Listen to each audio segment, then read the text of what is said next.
కమ్మవాళ్ళు ఎక్కడ ఉన్నారో పెద్దగా రీసెర్చ్ చేయాల్సిన అవసరం లేదని కమ్మ గ్లోబల్ ఫెడరేషన్ కార్యక్రమంలో తెలంగాణ ముఖ్యమంత్రి రేవంత్ రెడ్డి అన్నారు.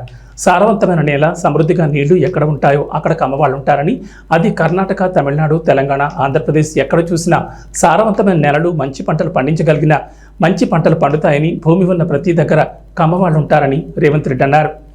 నేను మామూలుగా మా మిత్రులతో అంటుంటా, కమ్మాస్ ఎక్కడున్నారో మనం గుర్తుపట్టాలంటే పెద్ద రీసెర్చ్ చేయాల్సిన అవసరం లేదు. సారవంతమైన నేల, సమృద్ధిగా నీళ్ళు ఎక్కడ ఉంటాయో ఎత్తుకుతే అక్కడ తప్పకుండా కమ్మాసి ఉంటారని చెప్పి, అది ఇవాళ కర్ణాటక అయినా,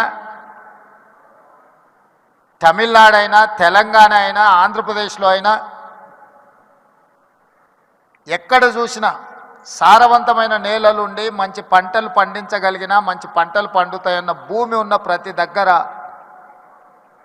కమ్మ సోదరులు అక్కడ ఉంటారు.